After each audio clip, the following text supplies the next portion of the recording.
Сәлеметсіздер ме? Менің аты жөнім Асылбекова Асимай, және де бүгінгі видеода жоғарғы қуыс вена кава супериорды талдайтын боламыз. Негізінен ол бірінші қабырғаның шеміршекті бөлігінен басталады. Екінші қабырғаның шеміршекті бөлігінде ол жүрек қабы, яғни перикардиумге кіреді, және де үшінші қабырға деңгейінде, яғни төске бекінген жерінде ол жүрекшеге кіреді. Негізінен вена кава супериорына екі келген венус брахиоцепталика декстрат синстралардың екеуінің бірігуінен түзіледі. Ол сабау түрінде бізде ол жуандығы 2,5 см және де ұзындығы 5-6 см болып келеді. Және де бізде бұл жоғарғы қуыс венасының қақпақтары болмайды. Одан соң оған осы көкірек аралық веналар, венус медиспиналис, жүрек қаптық веналар, венус перикардика, және де осы оның артынан венус азугас, яғни сыңарлы вена келеді. Келесі иықбас сабауы ол венус брахиоцепталика декстра синстра. Негізінен оң жақтығы сол жақтығына қарағанда кішірек болып келеді. Ол примерно 2-3 см болып келеді. Сонымен қатар оң жақ иықбас венасының алдынан мускулус стерноклейдомастоидеус және мускулус стернохейдеус жабады. Ол бірінші қабырға шеміршегін жауып орналасқан. Сонымен қатар мына суретке назар аударатын болсақ, негізінен иықбас веналарына, венус брахиоцепталикаға бірнеше өрімдер мына қалқанша безі маңында түзіледі, және де олар осы неге құйылады, яғни мынау тұрған трункус брахиоцепталикусқа құйылады. Ол бірінші өрім бізде венус тироиде инфериорис және де венус тироидея има, яғни айырша безі, мұнда тимус веналары келеді, венус вертебралис, және де венус сервисалис пен венус таратика интерна осы трункус брахиоцепталикаға құяды. Дәл осы жерде венус югулярис интернаны көріп тұрмыз.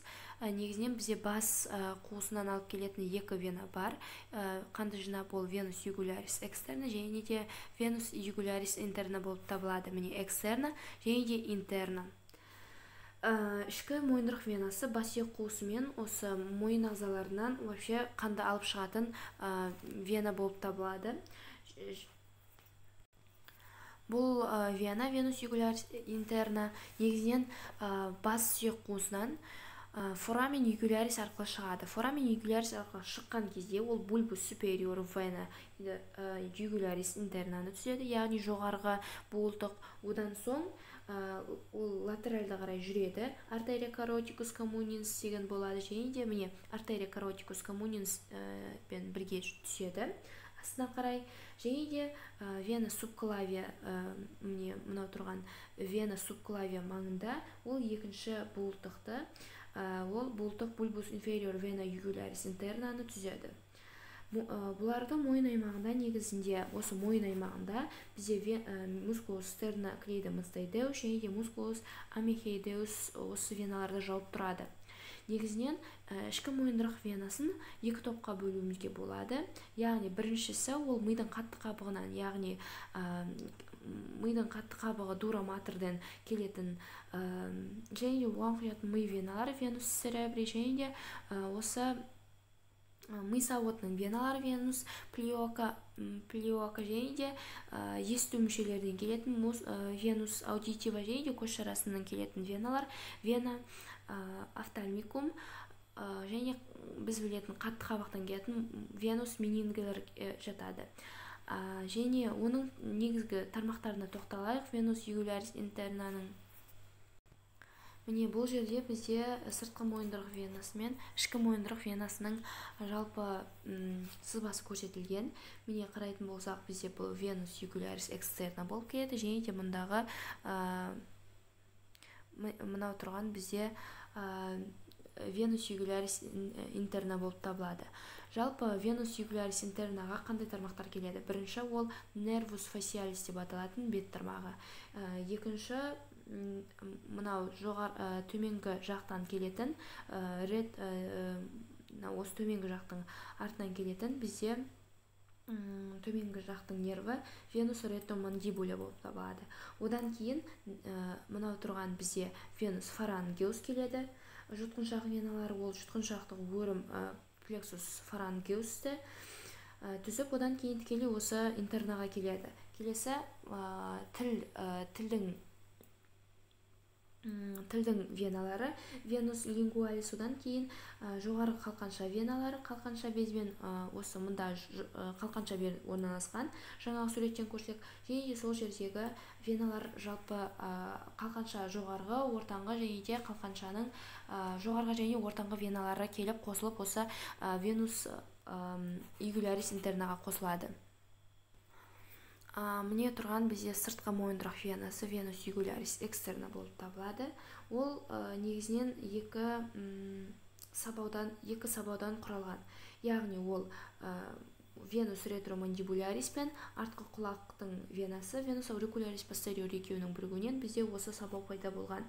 Ол негізінен мускулус платисманың астында жатады және бірнеше болған бірнеше тармақтар келіп қояды. Ол бірінші шүйде бөлігінің венасы вена оксипиталис, ол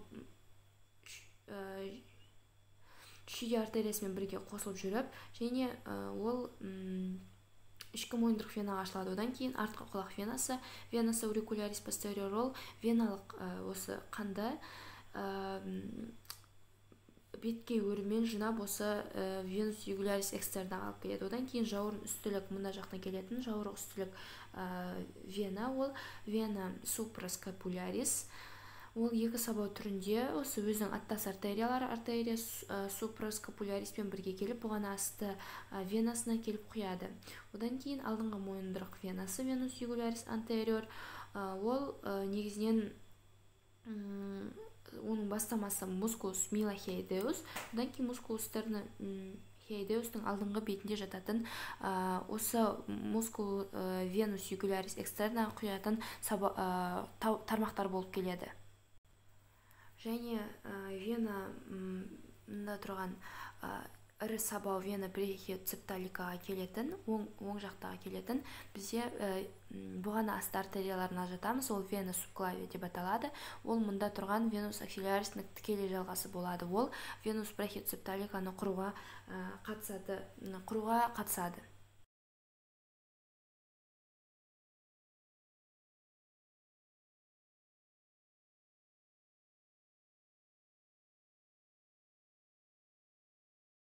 Қол веналарына тоқталайық.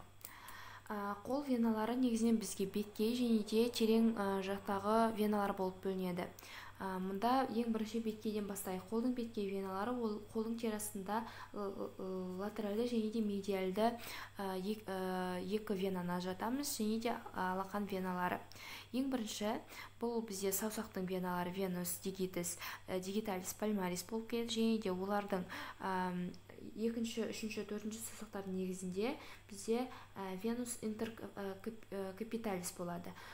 Сол веналар өзара қосылып бізде бірінші доғаны құрайды. Ол аркус веносус пальмарис супериор. Алақанның ішкі бетінде, яғни алақанның ішкі бетінде бізде алақанның веналары вена метакарпалия пальмарис болады. Одан соң олар неге доғаға ауысады. Аркус веносус пальмарис профунди and superficialis. Және де өтеді. Одан осы доғадан өтеді. Одан кейін олар венус улярис және де венус радиалис басталады. Негізі қол ұшының сыртқы бетінде қол ұшының дарсальды веналық торы болады. Мына жерде тор көріп тұрмыз. Ол арета веносум дарсалис humanus болып келеді. Одан кейін сыртқы дарсальды венус метакарпалис дарсалис орналасқан. Мұнда екі ұзын венаны көріп тұрмыз. Бұл латеральды вена және де мұнда орналасқан медиальды веналарды ажыратамыз.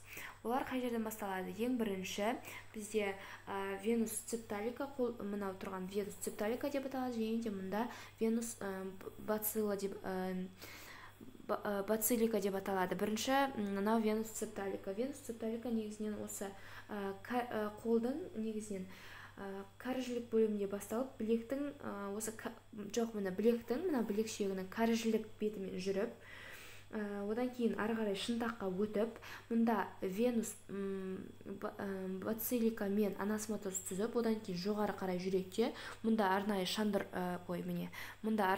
орналасқан. Сол шандырда